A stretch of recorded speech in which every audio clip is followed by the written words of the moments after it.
Halo, saya Mama Bima. Saya senang sekali membahas tentang kerahiman ilahi, mengembangkan diri di dalam kerahiman yang saya sebut di video-video selanjutnya nanti dengan bertumbuh di dalam kerahiman ilahi.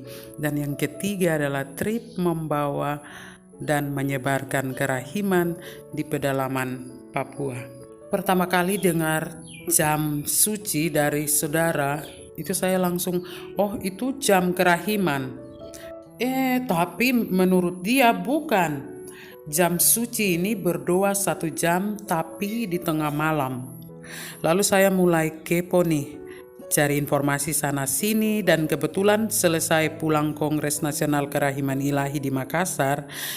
Salah satu dari goodie bag-nya itu adalah buku jam suci. Langsung saja saya mulai baca dan cari tahu lagi siapa tokoh yang dapat penglihatan ini dan bagaimana cara berdoanya. Tetangga saya itu salah seorang anggota komunitas Hati Kudus Yesus. Saya tanya, kamu tahukah jam suci? Ternyata dia sendiri juga belum tahu. Dan kalau kita baca, rupanya agak-agak mirip ya, doa jam suci ini dan doa jam kerahiman ilahi. Teman-teman, apakah kalian juga mengalami hal yang sama dengan saya? Tidak tahu doa jam suci yang satu ini ya, yang bukan jam kerahiman ilahi. Nah, kalau ada yang belum tahu juga doa jam suci ini, silahkan komentar di kolom komentar di bawah video ini ya. Ada 2 jam suci yang kita semua pernah menjalankannya, yaitu jam suci dan jam kerahiman. Keduanya sering juga disebut dengan jam suci, jam rahmat, jam kudus, dan jam istimewa. Seperti tadi saya bilang, sekilas memang mirip, tapi jangan salah teman-teman, jam suci dan jam kerahiman sama-sama diwahyukan Tuhan, tetapi tetap saja berbeda. Apa sih yang membedakan? Yuk, kita sama-sama bahas ya.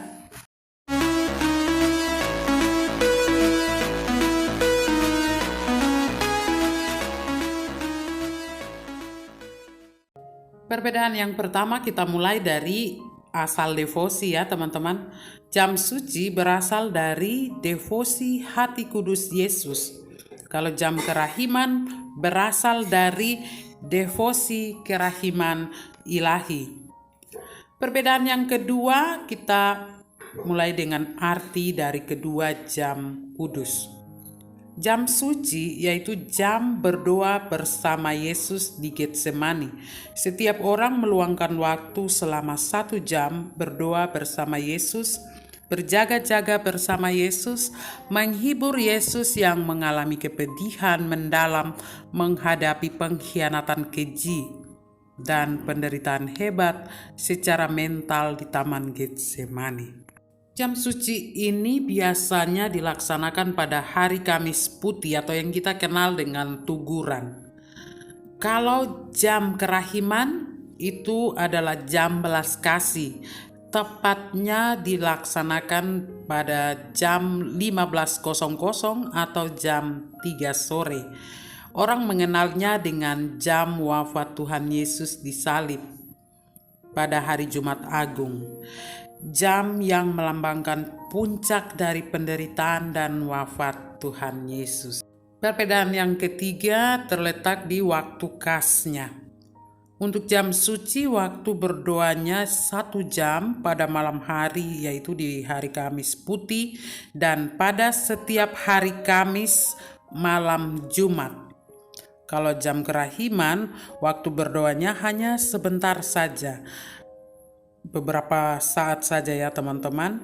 Dan jam kerahiman dilaksanakan 5 menit sampai paling lambat itu 15 menit.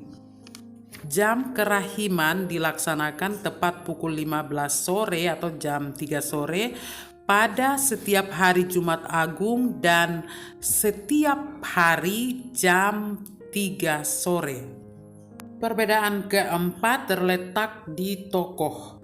Tokoh yang menerima wahyu jam suci adalah Suster Margaret Mary Alacogu. berkebangsaan Perancis. Seorang gadis muda yang suka sakit-sakitan, terserang rematik dan mengalami lumpuh, sehingga Margaret ini hanya terbaring di tempat tidur saja setiap harinya.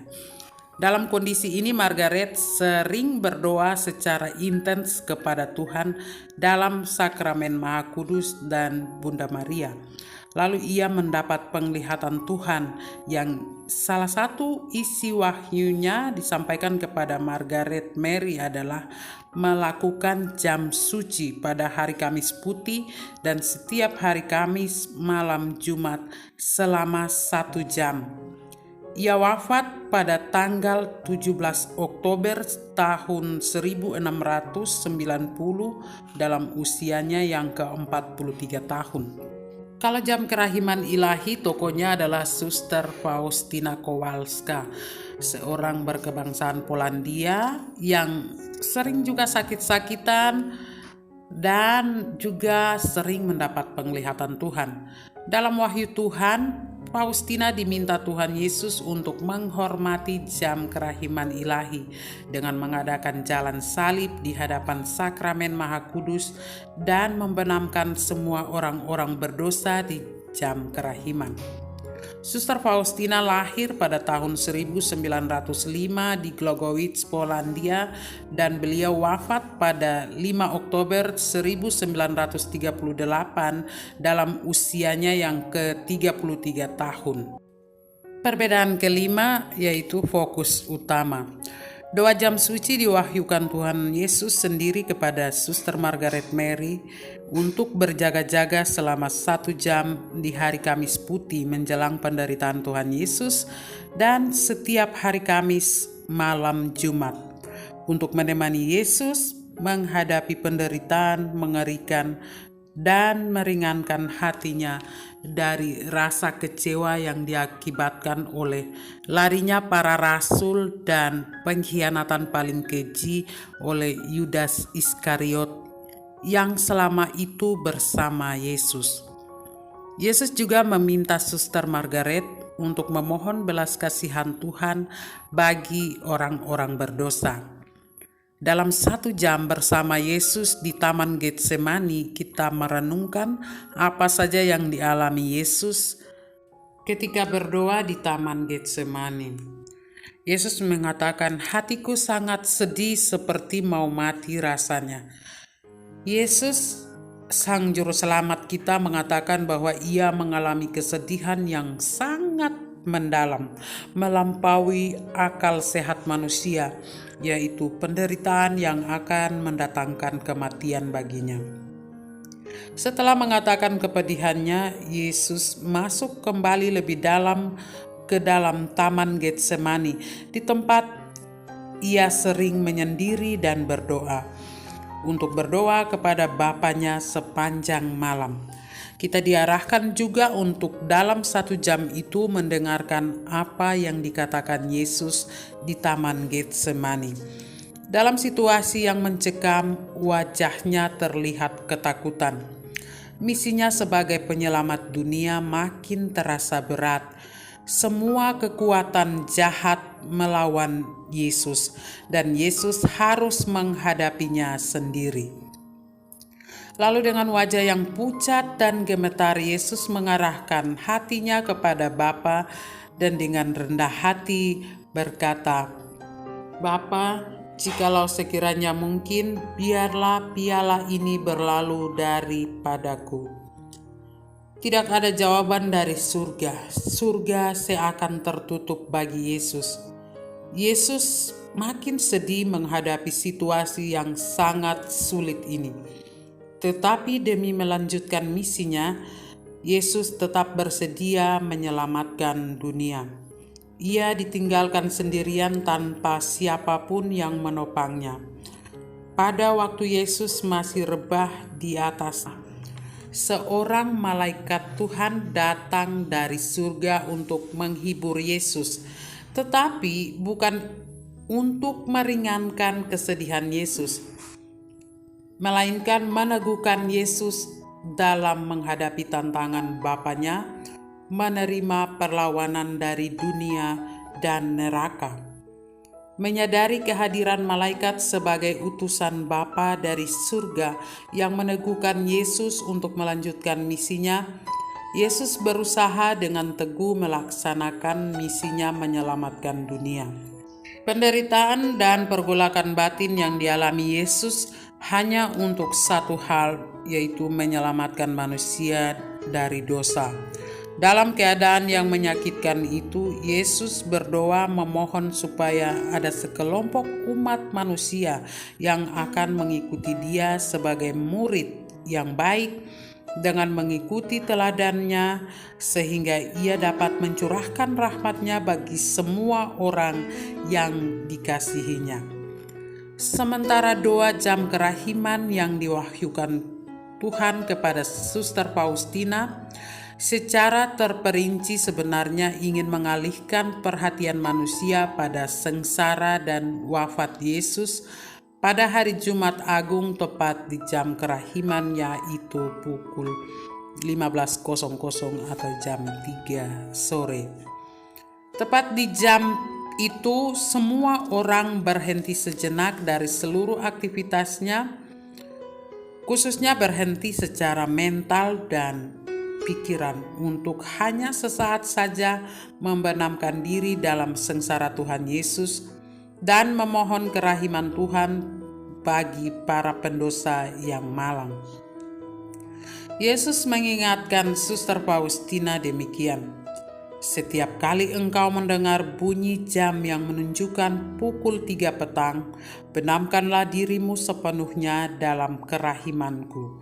Sambil menyembah dan memuliakannya, mohonlah bantuan bagi Yang Maha Kuasa, bagi seluruh dunia, khususnya bagi orang-orang berdosa yang malang.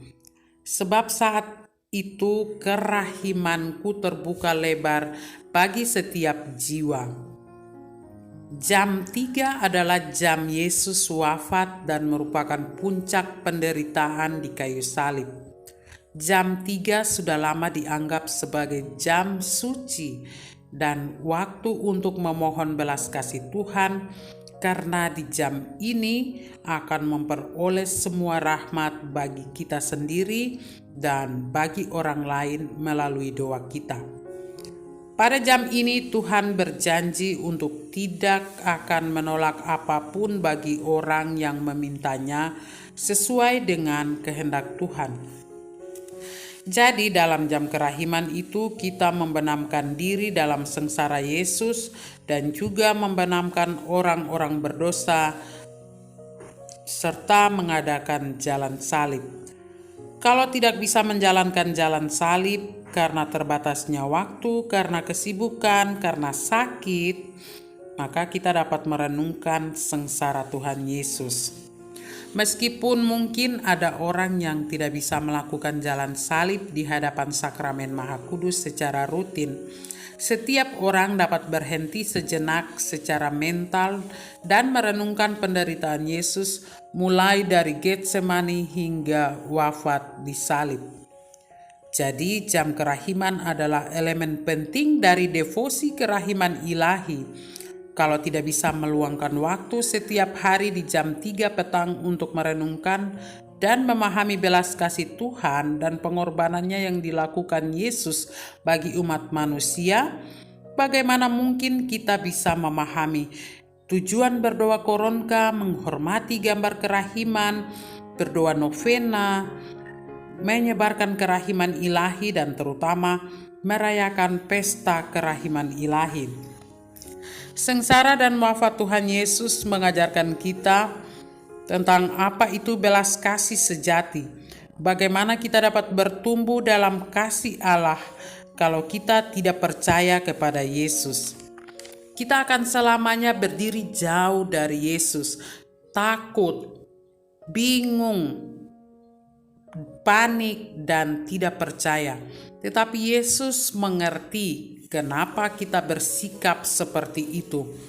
Sebagai manusia, kita melihat Yesus dari kacamata manusiawi kita, di mana ada keraguan, ketakutan, keengganan untuk mengampuni, menolak bahwa Tuhan itu baik, penyayang, dan penuh kasih seperti yang Yesus katakan dan buktikan.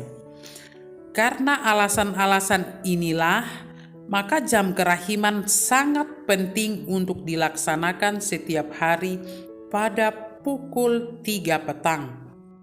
Setiap hari jam kerahiman didaraskan, karena hanya dengan cara itu dan dengan meditasi sengsara Yesus kita, dengan cara kita masing-masing, kita akan mulai memahami betapa tidak terpahaminya dan tak terbatasnya rahmat Allah bagi kita. Dengan demikian meningkatkan kepercayaan kita kepada Yesus bahwa Tuhan telah mengampuni kita. Hanya dengan begitu kita dapat percaya pada kebaikan-Nya, dan hanya dengan begitu kita sanggup merasakan di dalam jiwa kita cinta dan belas kasih Tuhan untuk kita masing-masing, terlepas dari dosa-dosa kita di masa lalu.